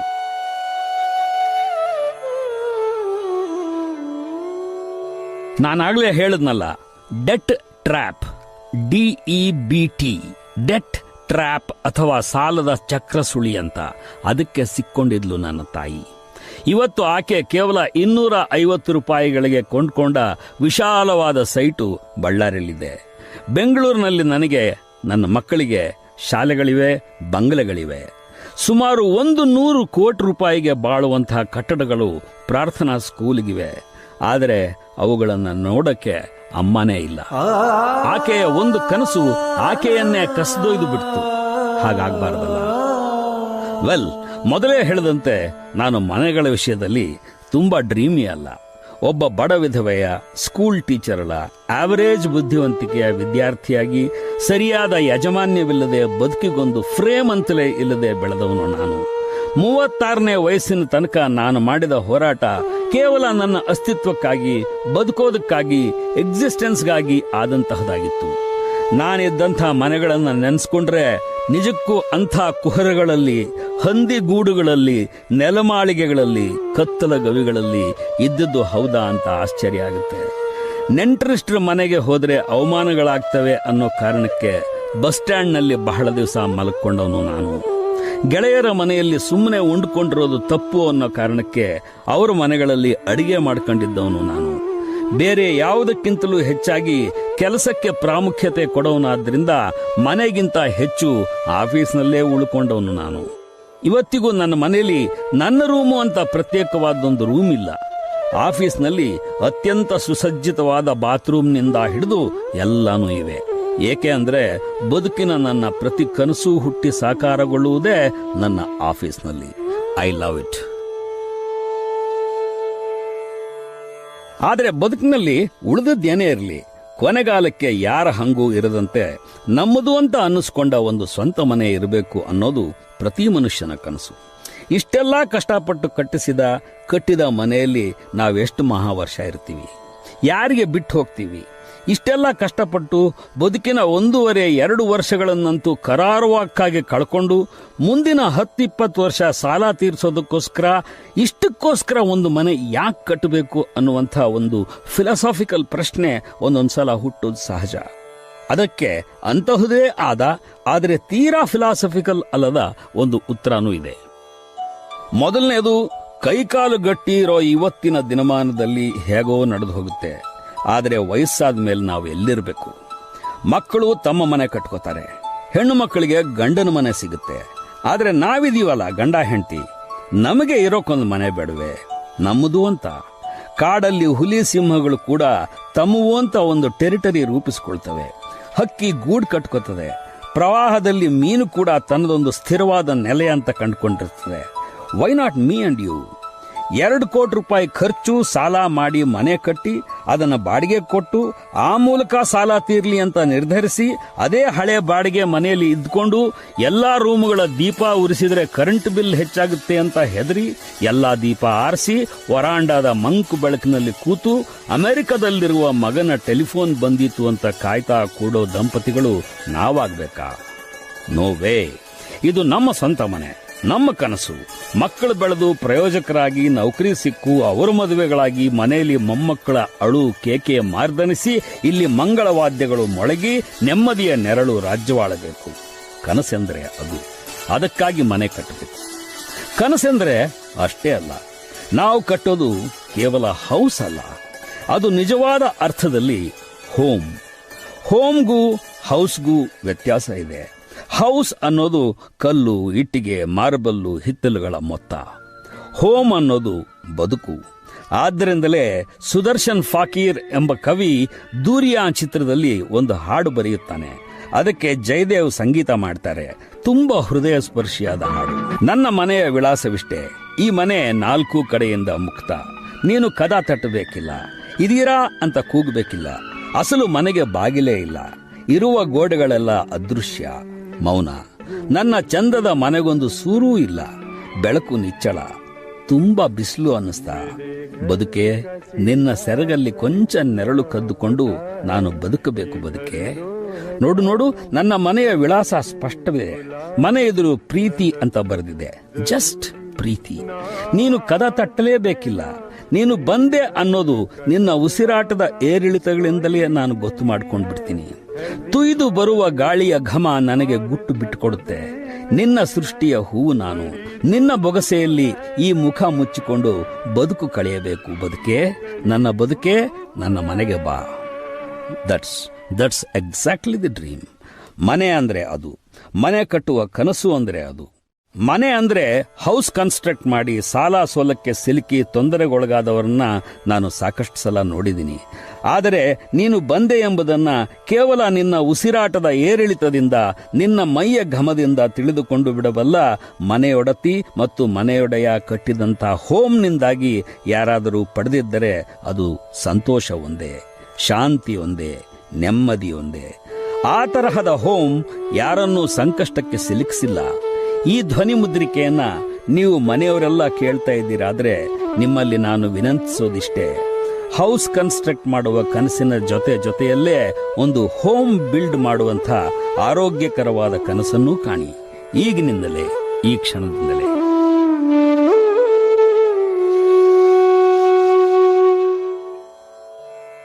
ಮನೆಗಳಿಗೆ ಹೆಸರಿಡೋ ವಿಷಯಕ್ಕೆ ಸಂಬಂಧಪಟ್ಟಂತೆ ಕೂಡ ನಾನು ತುಂಬಾ ಕುತೂಹಲಿ. ನಿಮಗೆ ಗೊತ್ತಿರಬಹುದು, ಮುಂಬಯಿಯ ಅತ್ಯಂತ ದುಬಾರಿ ಪ್ರದೇಶವಾದ ಬ್ಯಾಂಡ್ ಸ್ಟ್ಯಾಂಡ್ನಲ್ಲಿ ಮನೆ ಕಟ್ಟಿಸಿರುವ ಶಾರುಖ್ ಖಾನ್ ತನ್ನ ಮನೆಗೆ ಇಟ್ಟಿರುವ ಹೆಸರು ಮಿನ್ನತ್. ಕನ್ನಡದ ಕವಿ ನಿಸಾರ್ ಅಹಮದ್ ಅವರು ತಮ್ಮ ಪದ್ಮನಾಭನಗರದ ಮನೆಗಿಟ್ಟಿರುವ ಹೆಸರು ಹಯಾತ್. ಹಯಾತ್ ಅಂದರೆ ಬದುಕು. ಜ್ಞಾನಪೀಠ ಪ್ರಶಸ್ತಿ ವಿಜೇತ ಚಂದ್ರಶೇಖರ ಕಂಬಾರರು ತಮ್ಮ ಮನೆಗೆ ಸಿರಿಸಂಪಿಗೆ ಅಂತ ಹೆಸರಿಟ್ಟಿದ್ದಾರೆ. ಚಿತ್ರನಟ, ನಾಟಕಕಾರ ಸಿಂಹ ಹೆಸರಿಟ್ಟಿರೋದು ಸರಿಯಾಗೇ ಇದೆ. ಅದರ ಹೆಸರು ಗುಹೆ. ವಿಷ್ಣುವರ್ಧನ್ ನಾಗರಹಾವು ಚಿತ್ರದಿಂದ ಬ್ರೇಕ್ ಪಡೆದಿದ್ದರಿಂದ ತುಂಬಾ ಅರ್ಥಗರ್ಭಿತವಾಗಿ ವಲ್ಮೀಕ ಅಂತ ಹೆಸರಿಟ್ರು. ಕೆಲವರು ಮನೆ ದೇವರ ಹೆಸರಿಡ್ತಾರೆ. ಲಕ್ಷ್ಮೀನಾರಾಯಣ ನಿಲಯ, ವೆಂಕಟೇಶ್ವರ ನಿಲಯ, ಬನಶಂಕರಿ ನಿಲಯ. ಅದೆಲ್ಲ ಸರಿ. ಬೆಂಗಳೂರಿನಲ್ಲಿ ನಾನೊಂದು ಮನೆ ನೋಡಿದ್ದೀನಿ. ಅದರ ಹೆಸರು ಬೇತಾಳ ನಿಲಯ. ಹಾಗಂತ ಯಾಕೆ ಹೆಸರಿಟ್ಟರೋ ಗೊತ್ತಿಲ್ಲ. ಮನೆಯ ವಾಸ್ತು ತಪ್ಪಬಹುದು, ಆರ್ಕಿಟೆಕ್ಟ್ ತಪ್ಪಿರಬಹುದು, ಆದರೆ ಹೆಸರು ಬೇತಾಳ ನಿಲಯವಾದರೂ ಆ ಮನೆಯ ತಾಳ ತಪ್ಪಬಾರದು ಅಲ್ವೇ? ಮನೆಯ ತಲೆಬಾಗಿಲಲ್ಲಿ ಒಣಗಿದ್ದರೆ ತೋರಣ, ಮನೆಯ ತಲೆಬಾಗಿಲಲ್ಲಿ ಒಣಗಿದ್ದರೆ ತೋರಣ, ನಾನೊಬ್ಬನೇ ಅಲ್ಲ ನೀನೂ ಕಾರಣ. ದಾಂಪತ್ಯದ ಒಲವು ತಂದು ತುಂಬಬೇಕು ನಾವೇ ಪ್ರತಿ ಸಲವು ಎಂಬ ಮುತ್ತಿನಂಥ ಸಾಲುಗಳನ್ನು ಬರೆಯುತ್ತಾರೆ ಕವಿ BR ಲಕ್ಷ್ಮಣರಾವ್. ನೀವು ನಿಮ್ಮ ಮನೆಗೆ ಏನೇ ಹೆಸರಿಡಿ, ಹೇಗೇ ಸಿಂಗಾರ ಮಾಡಿ, ಆದರೆ ತೋರಣ ಬಾಡದೇ ಇರೋ ಹಾಗೆ ಪ್ರೀತಿಯ ಹೂರಣವನ್ನ ಮನೆಯವರೆಲ್ಲರೂ ತಂದು ಹಾಕ್ತಾನೇ ಇರಬೇಕು. ಗೃಹ ಪ್ರವೇಶದ ದಿನವೊಂದೇ ಅಲ್ಲ, ಮನೆಯ ಹೆಬ್ಬಾಗಿಲ ತೋರಣ ಪ್ರತಿನಿತ್ಯ ನಳನಳಿಸುತ್ತಲೇ ಇರಬೇಕು. ಮೊದಲಿನಂತೆ ಈಗೆಲ್ಲ ಗೃಹಿಣಿಯರು ತಮ್ಮನ್ನು ತಾವು ಹೌಸ್ ವೈಫ್ ಅಂತ ಕರೆದುಕೊಳ್ಳೋದಿಲ್ಲ. ಅವರಿಗೆ ತಮ್ಮ ಪ್ರಾಮುಖ್ಯತೆ ಗೊತ್ತಾಗಿದೆ. ಹೋಮ್ ಮೇಕರ್ ಅಂತ ಪರಿಚಯ ಮಾಡ್ಕೋತಾರೆ. ಒಬ್ಬ ಕಾಂಟ್ರಾಕ್ಟರ್ ತನ್ನನ್ನು ತಾನು ಹೋಮ್ ಬಿಲ್ಡರ್ ಅಂತ ಪರಿಚಯಿಸ್ಕೋಬಹುದು. ಆದರೆ ಹೋಮ್ ಮೇಕರ್ ಅಂತ ಪರಿಚಯಿಸಿಕೊಳ್ಳೋದು ಆಕೆ ಮಾತ್ರ, ಗೃಹಿಣಿ. ನನ್ನ ಬಲವಾದ ವಾದ ಅಂದ್ರೆ ಗೃಹಿಣಿ ಎಷ್ಟರ ಮಟ್ಟಿಗೆ ಹೋಮ್ ಮೇಕರ್ ಅನ್ನಿಸ್ಕೋತಾಳೋ ಆಕೆಯ ಗಂಡ ಅಂದರೆ ಮನೆ ಯಜಮಾನ ಕೂಡ ಹೋಮ್ ಮೇಕರ್ ಅನ್ನಿಸ್ಕೋಬೇಕು. ಕನಸು ಅನ್ನೋದು ಮಲಗಿ ಏಳುವುದರ ನಡುವಿನ ಸಮಯದಲ್ಲಿ ಘಟಿಸುವ ಕಾಲ್ಪನಿಕ ಸಂಗತಿ ಅಲ್ಲ. ಅದು ಅದರ ಸಾಕಾರಕ್ಕಾಗಿ ನಾವು ದಿನವಿಡೀ ಬಡಿದಾಡುವ ರಿಯಾಲಿಟಿ. ನಾನು ನಟನಾಗ್ತೀನಿ ಅನ್ನೋ ಕನಸು, ಗಾಯಕನಾಗ್ತೀನಿ ಅನ್ನೋ ಕನಸು, ವ್ಯಾಪಾರಿ ಆಗ್ತೀನಿ ಅನ್ನೋ ಕನಸು, ದುಡ್ಡು ಮಾಡ್ತೀನಿ ಅನ್ನೋ ಕನಸು, ರಾಜಕಾರಣಿಯಾಗುವ ಕನಸು, ಈ ವರ್ಷದ ವಿಶ್ವಸುಂದರಿಯಾಗುವ ಕನಸು, ಅಮೆರಿಕದಲ್ಲಿ ಸಾಫ್ಟ್ವೇರ್ ಇಂಜಿನಿಯರ್ ಆಗ್ತೀನಿ ಅನ್ನೋ ಕನಸು, ಪ್ರಾಣಕ್ಕಿಂತ ಹೆಚ್ಚಾಗಿ ಅವನನ್ನ ಪ್ರೀತಿಸ್ತೀನಿ ಅನ್ನೋ ಕನಸು, ನೀವು ತುಂಬಾ ಇಷ್ಟಪಡುವ ನಟನನ್ನ, ಕ್ರಿಕೆಟಿಯರ್ನನ್ನ, ಬರಹಗಾರನನ್ನ, ಗಾಯಕನನ್ನ ಭೇಟಿಯಾಗ್ತೀನಿ ಅನ್ನೋ ಕನಸು, ಇವತ್ತಿನ ರೇಸ್ನಲ್ಲಿ ಗೋಲ್ಡ್ ಮೆಡಲ್ ಗೆದ್ದೇ ಗೆಲ್ತೀನಿ ಅನ್ನುವಂಥ ಕನಸು, ಈ ಸಲದ ಪರೀಕ್ಷೆಯ ರಿಸಲ್ಟು ನಾನು ಬಯಸಿದ ಹೊಸ್ತಿಲು ದಾಟಿರುತ್ತೆ ಅನ್ನೋ ಕನಸು, ಬಂದಿರುವ ಈ ಆಫ್ಟರ್ ಆಲ್ ಕಾಯಿಲೆ ವಾಸಿಯಾಗುತ್ತೆ ಅನ್ನೋ ಕನಸು. ಇಂಥ ನೂರಾರು ಸಾವಿರಾರು ಕನಸುಗಳಿಗಿಂತ ಮುಖ್ಯವಾದದ್ದು ನಾನು ಒಬ್ಬ ಒಳ್ಳೆಯ ಹೋಮ್ ಮೇಕರ್ ಆಗ್ತೀನಿ ಅನ್ನೋ ಕನಸು. ಅದನ್ನೇ ನಾನು ಆರಂಭದಲ್ಲಿ ಹೇಳಿದ್ದು. ಮನುಷ್ಯನ ಅತಿದೊಡ್ಡ ಇನ್ವೆನ್ಷನ್ ಅಂದ್ರೆ ಫ್ಯಾಮಿಲಿ ಅಂತ. ಮನೆಯಲ್ಲಿ ನೆಮ್ಮದಿಯಾಗಿರೋ ಮನುಷ್ಯ ಬದುಕಿನಲ್ಲಿ ಬೇರೆ ಬೇರೆ ಸಾಧನೆಗಳನ್ನ ಅನಾಯಾಸವಾಗಿ ಮಾಡ್ತಾ ಹೋಗ್ತಾನೆ. ವಿಪರೀತ ಸಿಡ್ಕೋರು, ಕೈಗೆತ್ತಿಕೊಂಡ ಕೆಲಸವನ್ನ ಅರ್ಧಂಬರ್ಧ ಮಾಡಿಬಿಡೋರು, ಪದೇ ಪದೇ ನೌಕರಿ ಕಳ್ಕೊಳ್ಳೋರು, ಇಂಥವ್ರನ್ನೆಲ್ಲ ನೀವು ಗಮನಿಸಿ ನೋಡಿ. ಅತೃಪ್ತ ಮನೆಗಳಿಂದ ಅವರು ಹೊರಟವರಾಗಿರ್ತಾರೆ. ಸಣ್ಣದಕ್ಕೂ ತಿರುಗಿ ಬೀಳೋ ಮಗ, ಪದೇ ಪದೇ ಫೇಲ್ ಆಗುವ ಮಗಳು, ತೀರಾ ಚಿಕ್ಕ ವಯಸ್ಸಿಗೆ ತಲೆ ಮಾಸಿದ ಹುಡುಗನೊಬ್ಬನೊಂದಿಗೆ ಅಫೇರ್ ಇಟ್ಕೊಂಡು ಬಿಡೋ ಮಗಳು, ಜವಾಬ್ದಾರಿಯನ್ನೇ ಅರ್ಥ ಮಾಡಿಕೊಳ್ಳದ ಮನೆ ಒಡತಿ, ಇವರೆಲ್ಲ ಅನ್ಹ್ಯಾಪಿ ಹೋಮ್ಗಳಿಂದ ಹೊರಬಿದ್ದವರೇ ಆಗಿರ್ತಾರೆ.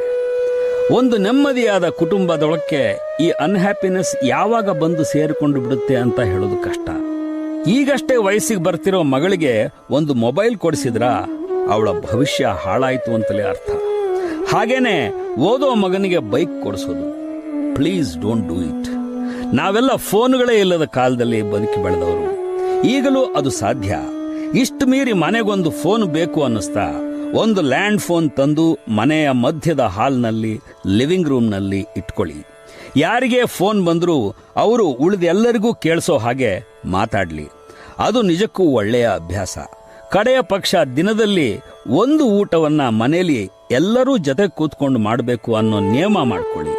ಅದು ನಿಮ್ಮ ಸಂಬಂಧಗಳನ್ನ ಆರೋಗ್ಯವಂತಗೊಳಿಸುತ್ತದೆ. ಬೈ ದಿ ವೇ, ನಿಮ್ಗೊಂದು ಮಾತು ಹೇಳೋದು ಮರ್ತೆ. ನಾವೆಲ್ಲರೂ ಮನೆ ಕಟ್ಟಬೇಕು ಅಂತ ಯೋಚಿಸಿದಾಗ ನಮಗೆ ಏನೆಲ್ಲ ಬೇಕು ಅಂತ ಯೋಚಿಸ್ತೇವೆ. ಅದರಂತೆಯೇ ಪ್ಲಾನ್ ಮಾಡ್ತೇವೆ.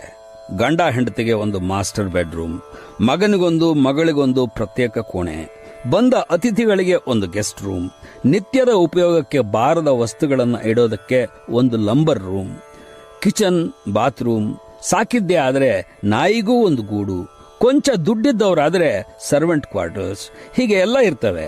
ಆದರೆ ಯಾಕೋ ಏನೋ ಅಮ್ಮನಿಗೆ ಅಂತ ಒಂದು ರೂಮ್ ಕಟ್ಟಿಸ್ಬೇಕು ಅನ್ನೋದನ್ನೇ ಮರ್ತು ಬಿಡ್ತೀವಿ ಕಣ್ರಿ. ಅನೇಕರ ಮನೆಗಳಲ್ಲಿ ಅಮ್ಮಂದರು ಹಾಲ್ನಲ್ಲೇ ಇರ್ತಾರೆ, ಅಲ್ಲೇ ಮಲಗ್ತಾರೆ, ಮಕ್ಕಳನ್ನ ಆಡಿಸ್ತಾರೆ, ದಿನವಿಡೀ ಕೆಲಸ ಮಾಡ್ತಾರೆ. ಆದ್ರೆ ಅವ್ರಿಗೊಂದು ರೂಮು ಅಂತಾನೆ ಇರಲ್ಲ, ಅವ್ರಿಗೆ ಅಂತ ಒಂದು ಟಿವಿ ಇರಲ್ಲ. ಮೊಮ್ಮಗ MTV ನೋಡ್ತಾ ಇದ್ರೆ ಅವರು ಅನಿವಾರ್ಯವಾಗಿ ಅದನ್ನೇ ನೋಡಬೇಕು. ಯಾರಾದರೂ ಅತಿಥಿಗಳು ಬಂದ್ರೆ ಹಾಲ್ನಿಂದ ಸರಕ್ಕಂತ ಎದ್ದು ಹೋಗ್ಬೇಕು. ಯಾಕೆ ಹೀಗೆ? ಅಮ್ಮ ನಮ್ಮ ಕುಟುಂಬದ ಮೂಲ ಬೇರಲ್ವೇ? ಯಾಕೆ ನಾವು ನಮ್ಮ ಕನಸಿನಲ್ಲಿ ಅವರನ್ನ ಸೇರಿಸ್ಕೊಳ್ಳೋದಿಲ್ಲ? ಈ ವಿಷಯದಲ್ಲಿ ಪ್ರಖ್ಯಾತ ಚಿತ್ರನಟ ಪ್ರಕಾಶ್ ರಾಯ್ ಅವನನ್ನು ನಾನು ತುಂಬಾ ಇಷ್ಟಪಡ್ತೀನಿ, ಅಪ್ರಿಷಿಯೇಟ್ ಮಾಡ್ತೀನಿ. ಯಾಕೆ ಅಂದ್ರೆ ಅವನು ಭವ್ಯವಾಗಿ ಕಟ್ಟಿಸಿರೋ ಬಂಗಲೆಯಲ್ಲಿ ಅಮ್ಮನಿಗೋಸ್ಕರ ಅಂತ ಒಂದು ರೂಮ್ ಕಟ್ಟಿಸಿದ್ದಾನೆ. ಅಷ್ಟೇ ಅಲ್ಲ, ಅಮ್ಮಂಗೆ ತನ್ನದೇ ಆದ ಬ್ಯಾಂಕ್ ಅಕೌಂಟ್ ಇದೆ. ಅವಾಗ ಇವಾಗ ಗೆಳೆಯ ಪ್ರಕಾಶ್ ರೈ ಅಮ್ಮನ ಕೈಲಿ ಛೋಟಾ ಮೋಟಾ ಸಾಲಾನೂ ಇಸ್ಕೋತಿರ್ತಾನೆ. ನನ್ನ ಮಾತಿನ ಅರ್ಥ ಇಷ್ಟೇ, ನಾವೆಲ್ಲ ಚಿಕ್ಕ ವಯಸ್ಸಿನವರು, ತುಂಬಾ ವರ್ಷ ಬದುಕೋರು. ಆದರೆ ಅಮ್ಮಂದಿರಿಗೆ ನಮ್ಮನ್ನು ಬಿಟ್ಟು ಹೊರಡೋ ಅನಿವಾರ್ಯತೆ ಇರುತ್ತೆ. ಇರೋಷ್ಟು ವರ್ಷ ಅವರನ್ನ ಪ್ರೀತಿಯಿಂದ, ಅಕ್ಕರೆಯಿಂದ ಎಲ್ಲ ಅನುಕೂಲಗಳನ್ನು ಕೊಟ್ಟು ಚೆನ್ನಾಗಿ ನೋಡ್ಕೊಂಡು ಬಿಡೋಣ. ನಿಮಗೆ ವಿಜಯ ಸಂಕೇಶ್ವರ್ ಗೊತ್ತು, VRL ಸಂಸ್ಥೆಯ ಮಾಲೀಕರು. ವಿಜಯ ಕರ್ನಾಟಕ ಪತ್ರಿಕೆಯನ್ನ ಹುಟ್ಟಾಕಿ ಅದನ್ನ ಮುಗಿಲೆತ್ತರಕ್ಕೆ ಬೆಳೆಸಿದಂತಹ ಸಾಹಸಿ. ಭಾರತದಾದ್ಯಂತ ಅವರ 3400 ಲಾರಿಗಳು, ಬಸ್ಸುಗಳು ಓಡಾಡ್ತಾನೇ ಇರ್ತವೆ. 15,000 ನೌಕರರಿದ್ದಾರೆ. He's a big man. 3 ಸಲ MP ಆಗಿದ್ರು, ಈ ಸಲ MLC ಆಗಿದ್ದಾರೆ. ಆದರೆ ನಾನು ಶ್ರೀಮಂತಿಕೆಯನ್ನ ಒಂದು ಬೆರಗಿನ ದೃಷ್ಟಿಯಿಂದ ನೋಡಿದವನೇ ಅಲ್ಲ. ಜಗತ್ತಿನ ಪರಮ ಶ್ರೀಮಂತ ಕೂಡ ನನ್ನಲ್ಲಿ ಅಚ್ಚರಿ ಹುಟ್ಟಿಸೋದಿಲ್ಲ. ಮುಂಬೈಗೆ ಹೋದಾಗ ಯಾರೋ ಗೆಳೆಯರು ಅಂಬಾನಿಯ ಗಗನಚುಂಬಿ ಮನೆ ತೋರಿಸಿ, ಇದರಲ್ಲಿ 20 ಬೆಡ್ರೂಮ್ ಇವೆ, ಸ್ವಿಮ್ಮಿಂಗ್ ಪೂಲ್ ಇದೆ, ಸುಮ್ಮನೆ ಮನೆ ಮೇಂಟೈನ್ ಮಾಡೋಕೆ ಅಂತಲೇ 300 ಜನ ನೌಕರರಿದ್ದಾರೆ, ಗ್ರೇಟ್ ಹೌಸ್ ಅಂತೆಲ್ಲ ವಿವರಿಸ್ತಾ ಇದ್ರು. ಅದೆಲ್ಲ ಸರಿ, 25 ಬೆಡ್ರೂಮ್ ಇದ್ರೂ ಅಂಬಾನಿ ಮಲಗೋದು ಒಂದೇ ಬೆಡ್ರೂಮ್ನಲ್ಲಿ ತಾನೆ. ನನ್ನೊಳಗೆ ಕೇಳಿಕೊಂಡು ನಾನು ನಕ್ಕೆ. ಆದರೆ ಮೊನ್ನೆ ಗೆಳೆಯರಾದ, ನನಗಿಂತ 10 ವರ್ಷಕ್ಕೆ ಹಿರಿಯರಾದ ವಿಜಯ ಸಂಕೇಶ್ವರ್ ಅವರ ಮನೆಗೆ ಹೋಗಿದ್ದೆ. ಸಾಮಾನ್ಯವಾಗಿ ನಾನು ಯಾರ್ದೂ ಮನೆಗಳಿಗೆ ಹೋಗೋದಿಲ್ಲ. ಮನೆ ಅನ್ನೋದು ಒಬ್ಬ ವ್ಯಕ್ತಿಯ, ಒಂದು ಕುಟುಂಬದ ಪ್ರೈವೇಟ್ ಪ್ಲೇಸ್.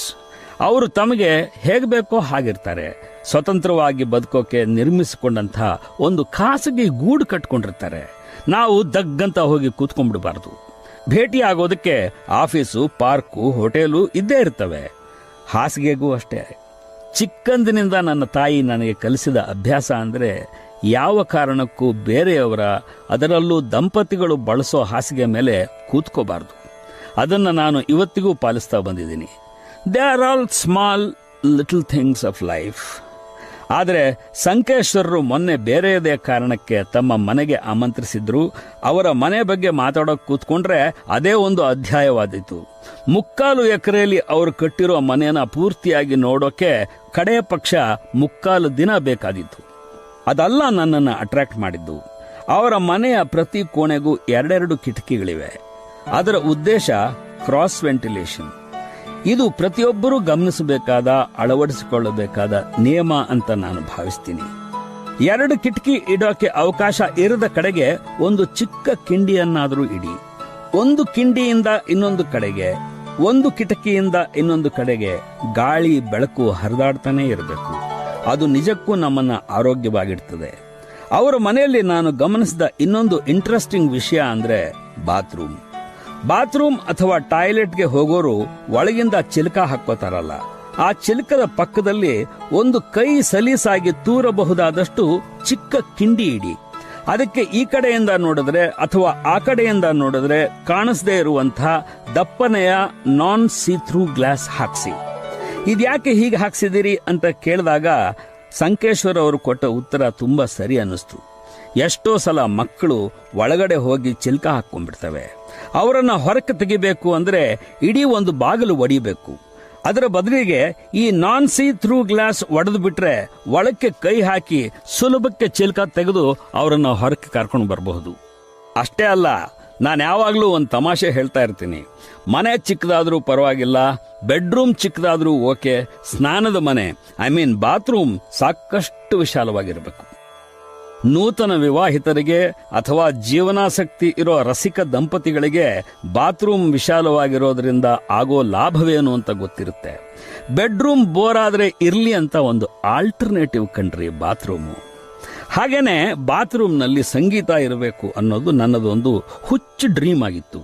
ದಿನಾಲೂ ಸ್ನಾನ ಮಾಡ್ತೀನೋ ಬಿಡ್ತೀನೋ ಅದು ಬೇರೆ ಮಾತು, ಮಾಡಿದ ದಿವಸ ಸಂಗೀತ ಕೇಳಿಸ್ಕೋಬೇಕು.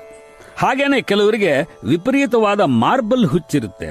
ಮನೆಯಲ್ಲಿ ಎಲ್ಲಿ ಬೇಕಾದರೂ ಮಾರ್ಬಲ್ ಹಾಕ್ಸಿ, ಇಟಾಲಿಯನ್ ಮಾರ್ಬಲ್ ಇದ್ರೆ ಅದನ್ನೇ ಹಾಕ್ಸಿ. ಆದರೆ ನಿಂತ್ಕೊಂಡು ಸ್ನಾನ ಮಾಡೋ ಜಾಗದಲ್ಲಿ ಯಥಾ ಪ್ರಕಾರ ಟ್ರೆಡಿಷನಲ್ ಆದ ಹಳೆಯ ಕಾಲದ ಒರಟಾದ ಗ್ರಾನೈಟ್ ಬಂಡೆನೇ ಹಾಕ್ಸಿ. It is really safe.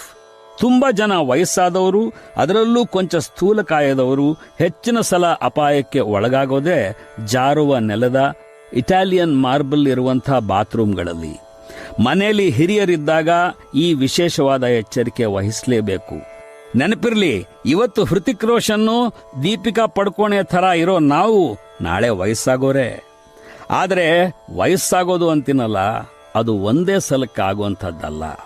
ನಮಗೆ ಗೊತ್ತಿಲ್ಲದೆ ನಾವೇನೂ ಮಾಡದೆ ತನ್ನ ಪಾಡಿಗೆ ತಾನು ಆಗೋದು ವಯಸ್ಸು ಒಂದೇ. ಆದರೆ ವಯಸ್ಸಾಗೋದನ್ನ ಆಗಾಗ ಗಮನಿಸೋಕೆ ಒಂದು ಪುಟ್ಟ ಸಾಧನವಿದೆ. ಅದರ ಹೆಸರು ಡ್ರೆಸ್ಸಿಂಗ್ ಮಿರರ್. ನಾನು ಹೊಸ ಮನೆ ಕಟ್ಸೋ ಗೆಳೆಯರಿಗೆಲ್ಲ ಹೇಳೋದು ಒಂದೇ ಮಾತು: ನಿಲುವೆತ್ತರದ ಅಟ್ಲೀಸ್ಟ್ 6 ಅಡಿ ಎತ್ತರದ ಒಂದು ಸ್ವಚ್ಛವಾದ ಕನ್ನಡಿ ಇರಬೇಕಾಗಿದ್ದು ನಿಮ್ಮ ಡ್ರೆಸ್ಸಿಂಗ್ ರೂಮ್ನಲ್ಲಿ ಅಲ್ಲ, ಅದು ಬಾತ್ರೂಮ್ನಲ್ಲಿರಬೇಕು. ನೂತನ ದಂಪತಿಗಳಿಗೆ ಅದರಿಂದ ಆಗೋ ಪ್ರಯೋಜನದ ಮಾತು ಬಿಡಿ, ಅದಕ್ಕೋಸ್ಕರ ಒಂದು ಬೇರೆ ಸಿಡಿನೇ ಮಾಡೋಣ. ಆದರೆ ಸ್ನಾನವಾದ ತಕ್ಷಣ ನಮ್ಮ ದೇಹದಲ್ಲಿ ನಮಗೇ ಗೊತ್ತಿಲ್ಲದೆ ಆಗ್ತಿರೋ ಬದಲಾವಣೆಗಳೇನು ಅನ್ನೋದನ್ನ ಈ ನಿಲುವುಗನ್ನಡಿ ಹೇಳುತ್ತೆ. ತುಂಬಾ ಜನಕ್ಕೆ ಒಂದು ವಿಷಯ ಗೊತ್ತಿರೋದಿಲ್ಲ. ನಾವು ಸ್ನಾನಕ್ಕೆ ಅಂತ ನಿಂತಾಗ ನಮ್ಮ ಪಾದ ನಮಗೆ ಕಾಣಿಸ್ತಿದ್ಯಾ ಅಂತ ನಾವು ನೋಡ್ಕೊಳ್ಳೋದೇ ಇಲ್ಲ. ಯುನೋ, ನನ್ನ ಪಾದ ನನಗೆ ಕಾಣಿಸ್ತಾ ಇಲ್ಲ ಅಂತ ಗ್ಯಾರಂಟಿಯಾದ ದಿನವೇ ನನ್ನ ದೇಹದ ತೂಕವನ್ನ 106 ಕೆಜಿಯಿಂದ 70 ಕೆಜಿಗೆ ಇಳಿಸ್ಕೊಳ್ಳಕ್ಕೆ ತೀರ್ಮಾನಿಸಿತು. ಅಷ್ಟು ದೊಡ್ಡ ಬೊಜ್ಜು ನಿಮಗೆ ಬೆಳಿಬಾರದು. ಇಂಥ ನಮ್ಮ ದೇಹದ ಗುಟ್ಟುಗಳನ್ನು ನಮಗೆ ಅತ್ಯಂತ ಪ್ರೈವೇಟ್ ಆಗಿ ಹೇಳ್ಕೊಡೋ ನಿರುಪದ್ರವಕಾರಿ ಫ್ರೆಂಡ್ ಅಂದ್ರೆ ನಿಲುವುಗನ್ನಡಿ. ಉಟ್ಟ ಸೀರೆ, ತೊಟ್ಟ ಪ್ಯಾಂಟು ಸರಿಯಾಗಿದೆಯಾ, ಮಾಡಿಕೊಂಡು ಸಿಂಗಾರ ಬಂಗಾರ ಸರಿಯಾಗಿದೆಯಾ ಅಂತ ನೋಡ್ಕೊಳ್ಳೋಕೆ ಫೈನ್, ನಿಮ್ಮ ಡ್ರೆಸ್ಸಿಂಗ್ ರೂಮ್ನಲ್ಲಿ ಒಂದು ಮಿರರ್ ಇಟ್ಕೊಳ್ಳಿ. ಆದರೆ ಬಾತ್ರೂಮ್ನಲ್ಲಿ ಮಾತ್ರ ಒಂದು ನಿಲುವುಗನ್ನಡಿ ಕಂಪಲ್ಸರಿ. ನೆನಪಿರಲಿ, ಅದು ಹೆಚ್ಚಿನ ಖರ್ಚಿಲ್ಲದೆ ನಮ್ಮ ದೇಹವನ್ನ ಪ್ರತಿನಿತ್ಯ ಸ್ಕ್ಯಾನ್ ಮಾಡೋ private scanner. My dear friends, ನಾನು ಇಂಜಿನಿಯರು ಅಲ್ಲ, ಕಾಂಟ್ರಾಕ್ಟರು ಅಲ್ಲ, ವಾಸ್ತು ಪಿತಾಮಹನೂ ಅಲ್ಲ. ನನಗೆ ಮನೆ ಇದೆ, ಮನೆಗಳಿವೆ. ಮದುವೆ ಮಾಡಿಕೊಡುವಾಗ ಹೆಣ್ಣು ಮಕ್ಕಳಿಗೆ ಮನೆ ಕೊಟ್ಟಿದ್ದೀನಿ. ಆದರೆ ಬಿಲೀವ್ ಮೀ, ಈ ತನಕ ನಾನು ಒಂದೇ ಒಂದು ಮನೆಯೂ ಕೂಡ ನಿಂತು ಕಟ್ಟಿಸಿಲ್ಲ. ನನ್ನ ಆಫೀಸು ಸೇರಿದಂತೆ ನಾನು ಯಾವ ಮನೆಯನ್ನು ಕಟ್ಟಿಸಿಲ್ಲ, ಪ್ಲಾನ್ ಮಾಡಿಲ್ಲ, ಕಾಂಟ್ರಾಕ್ಟರ್ಗಳ ಪರಿಚಯ ಇಲ್ಲ, ಲೇಟಾಗಿ ಬಂದು ಬೀಡಿ ಸೇತ್ತಾ ಕೂತು ಟೈಮ್ ವೇಸ್ಟ್ ಮಾಡೋ ಮೇಸ್ತ್ರಿ ಜೊತೆ ಜಗಳ ಆಡಿಲ್ಲ, ವಾಸ್ತು ಕೇಳಿಲ್ಲ. ಹೆಚ್ಚಿನ ಮನೆಗಳಿಗೆ ಗೃಹ ಪ್ರವೇಶಕ್ಕೆ ಕರೆದ್ರೂ ನಾನು ಹೋಗೋದಿಲ್ಲ. ರವಿ ಬಂದ್ರೇನೆ ಮನೆಯೊಳಕ್ಕೆ ದನ ನುಗ್ಗಿಸಿ ಗೃಹ ಪ್ರವೇಶದ ಶಾಸ್ತ್ರ ಪೂರೈಸಿದ ಹಾಗಾಗುತ್ತೆ ಅಂತ ನನ್ನ ಗೆಳೆಯರು ತಮಾಷೆ ಮಾಡ್ತಾ ಇರ್ತಾರೆ.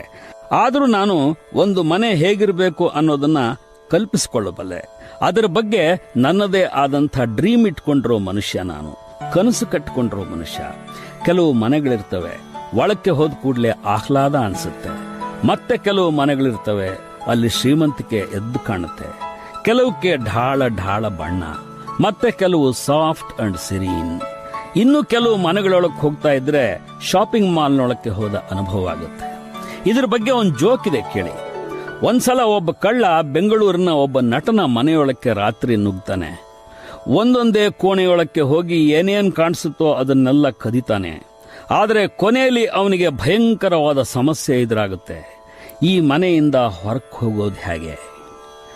ಮಲಗಿದ್ದ ಆ ನಟನನ್ನ ಎಬ್ಬಿಸಿ, ಗುರು ಉಪೇಂದ್ರ, ನನ್ನ ಜೀವನದಲ್ಲಿ ಇನ್ಮೇಲೆ ಯಾವತ್ತೂ ಕಳ್ಳತನ ಮಾಡೋದಿಲ್ಲ ಗುರು, ನಂಗೆ ದಯವಿಟ್ಟು ನಿಮ್ಮ ಮನೆಯಿಂದ ಹೊರಕ್ಕೆ ಹೋಗೋ ದಾರಿ ತೋರಿಸಿ ಉಪಕಾರ ಕಟ್ಕೋತೀಯಾ ಅಂತ ಕೇಳ್ತಾನೆ. ಆ ನಟನ ಹೆಸರು ಉಪೇಂದ್ರ ಅಂತ ನಾನು ತಮಾಷೆಗೆ ಆಗಾಗ ಹೇಳ್ತಾ ಇರ್ತೀನಿ.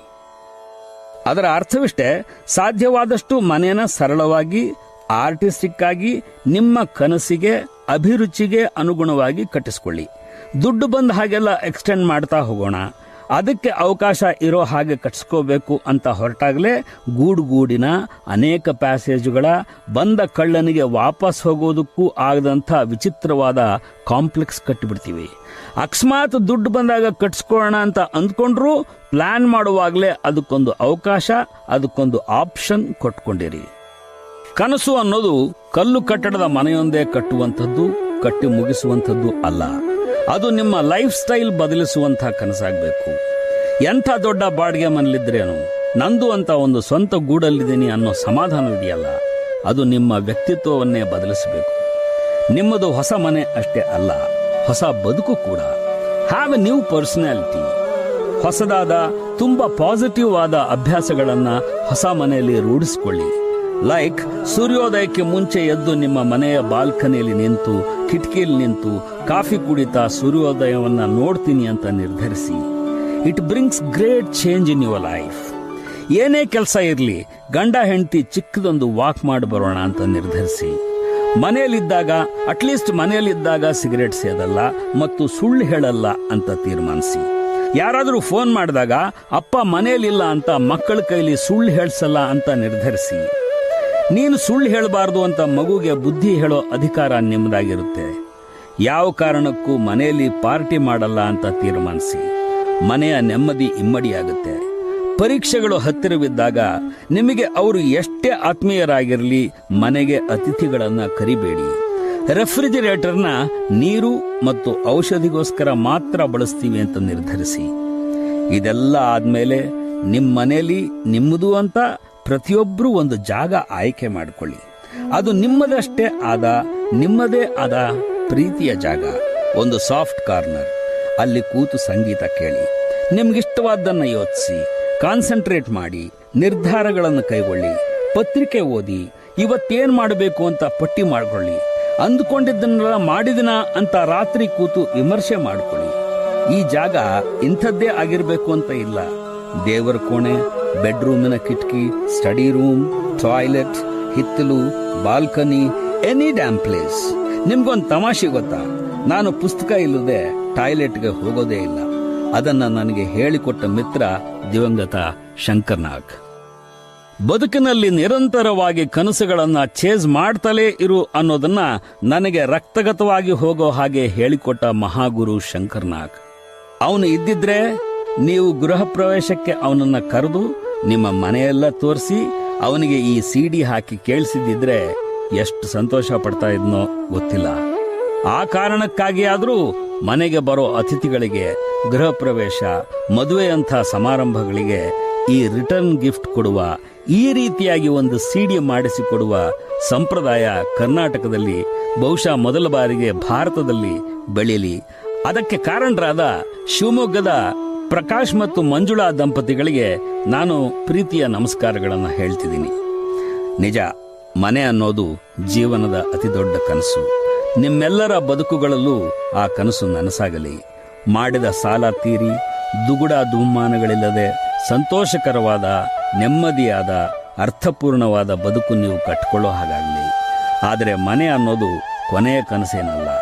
ಅದು ಮತ್ತೊಂದು ಕನಸುಗಳ ಮಹಾ ಮೆರವಣಿಗೆ ಹೊರಡೋದಕ್ಕೆ ನೀವು ಆಯ್ಕೆ ಮಾಡಿಕೊಂಡಿರೋ ರೆಸ್ಟಿಂಗ್ ಪ್ಲೇಸ್. ಈ ಬದುಕು ಯಾವತ್ತಿಗೂ ಕನಸುಗಳಿಲ್ಲದೆ ಬಣಗುಡಬಾರದು. ಒಂದು ಪುಸ್ತಕ, ಒಂದು ಪ್ರವಾಸ, ಒಂದು ಚಿಂತನೆ, ಒಂದು ಗೆಳೆತನ ಎಲ್ಲವೂ ನಿಮ್ಮಲ್ಲೊಂದು ಹೊಸ ಕನಸು ಮೂಡಿಸ್ತವೆ. ಮನೆಯಲ್ಲಿ ಒಳ್ಳೆಯದೊಂದು ಉಪಯುಕ್ತವಾದ ಪುಟ್ಟ ಲೈಬ್ರರಿ ಇಟ್ಕೊಳ್ಳಿ. ಒಳ್ಳೆಯ ಸೌಂಡ್ ಸಿಸ್ಟಮ್ ತಂದಿಟ್ಕೊಂಡು ನಿಮಗಿಷ್ಟವಾದ ಭಾವಗೀತೆ, ದೇವರ ನಾಮ, ಸಿನಿಮಾ ಹಾಡು, ನನ್ನಂಥವನ ತಲಹರಟೆ ಎಲ್ಲವನ್ನೂ ಕೇಳಿಸ್ಕೊಳ್ಳಿ. ಕನಸಿನಿಂದ ಕನಸಿಗೆ, ಯಶಸ್ಸಿನಿಂದ ಯಶಸ್ಸಿಗೆ, ಸಾಧನೆಯಿಂದ ಸಾಧನೆಗೆ, ಸಂತೋಷದಿಂದ ಸಂತೋಷಕ್ಕೆ ನಡೀತಾ, ನೆಗೀತಾ, ಇನ್ನೊಂದು ಮಾರು ಈಸ್ ಬೀಳ್ತಾ ಮುಂದಕ್ಕೆ ಹೋಗ್ತಾನೆ ಇರಿ. ನಿಮ್ಮ ಮನೆ ನಿಮ್ಮೆಲ್ಲ ಕನಸುಗಳ ತವರಾಗಲಿ, ಗರ್ಭವಾಗಲಿ, ನೆಲೆಯಾಗಲಿ ಅಂತ ನಾನು ಈ ಧ್ವನಿ ಸುರುಳಿಗೆ ಆಹ್ಲಾದಕರ ಸಂಗೀತ ಮಾಡಿಕೊಟ್ಟ ಗೆಳೆಯ ಪ್ರವೀಣ್ ಗೋಡ್ಖಿಂಡಿ, ಕಿರಣ್ ಗೋಡ್ಖಿಂಡಿ ಮತ್ತು ಗೆಳತಿ ಸಾರಿಕಾ ಎಲ್ಲರೂ ನಿಮಗೆ ಶುಭ ಕೋರ್ತಾ ಇದ್ದೀವಿ. Have A great time. ನಿಮಗೆ ರವಿ ಬೆಳಗೆರೆಯ ನಮಸ್ಕಾರಗಳು.